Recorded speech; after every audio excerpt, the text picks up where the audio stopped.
we are officially all set up. Welcome back in, guys. Trey Lowell Productions. That video you just watched was put together, filmed, and all in one day. And I decided that I wanted to take the Panasonic GH5 and the setup downstairs, like you guys see right behind me, and I wanted to do a little bit of a quick shoot, something for Instagram and also for YouTube that I could then talk to you guys about of how I pulled it off. This video is more so a discussion about the gear that went into it, and kind of giving you guys an understanding that outside of the camera being expensive, all the gear that was used was pretty reasonable. So let's start with the main thing that was used for this particular shoot outside of the camera, and that is going to be our backdrop that you guys see right here. Backdrop, $53.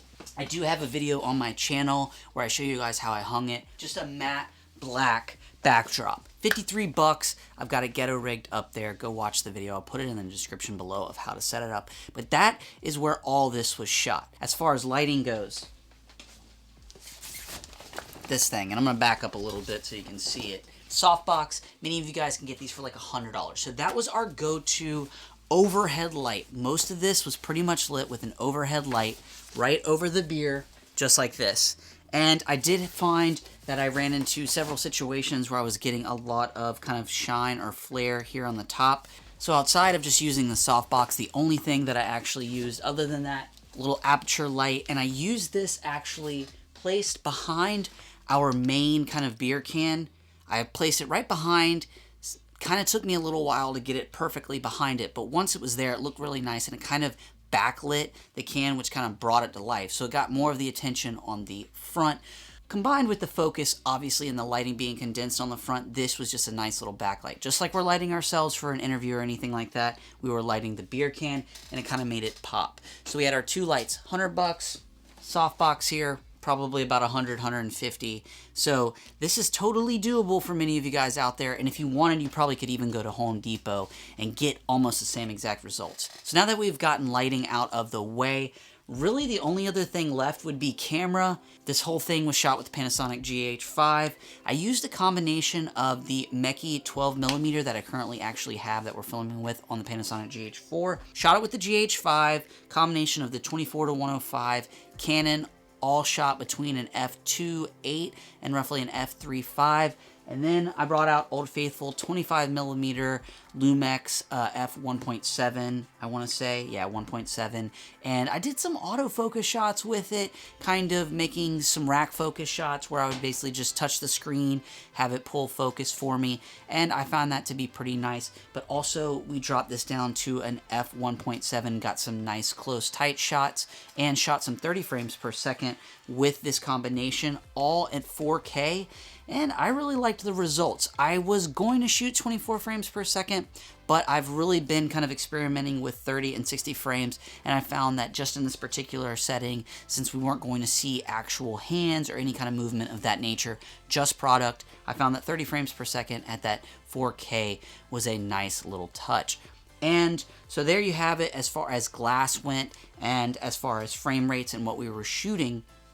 And then pretty much, last but not least, the only thing else that really I took advantage of is going to be, so the last thing that we ended up actually using is going to be this little kind of electric rotator. I don't even know what the heck it is. I will put a link in the description. But I used this to get several shots, really because I wanted the camera to be on the tripod and I wanted the actual beer to be spinning like you guys saw in the video. And this allows me to just get nice, super up close tight shots, no shake, and I can just kind of move this around. But so that it would match the background, we cut a little bit of paper out of our paper backdrop, put it on here, and then that way, when that can is sitting up there, it matches the scenes. Only other things that were used to make this video possible were going to be some oranges to bring to life the can and the backdrop. I thought it was a nice extra touch. If it had just been the cans, it'd still be nice, but I thought the oranges, and I'm a super fan of the beer, just kind of brought it to life. So that black and orange was a nice, good color combination.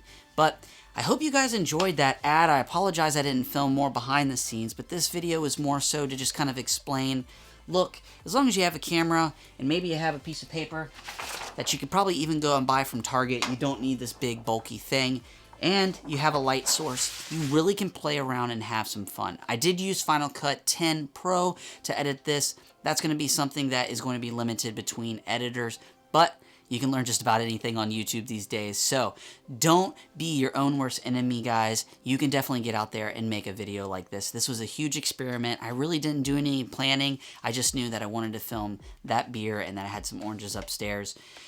And I spent probably overall about 7 or 8 hours from beginning to finish. And that's basically taking this room that you kind of see right behind me, bringing my little table in, pulling down the backdrop, lighting it, everything like that. I probably spent a good 2 hours just trying to light it.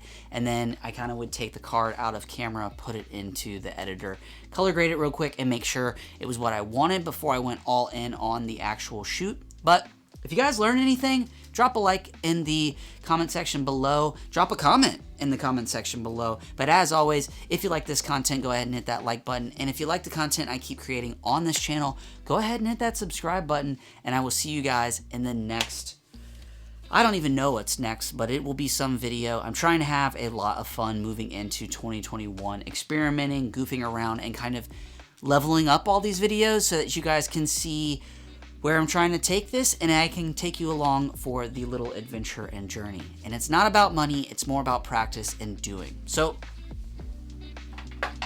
too early to cheers to beers, so water. Hope that video wasn't too long.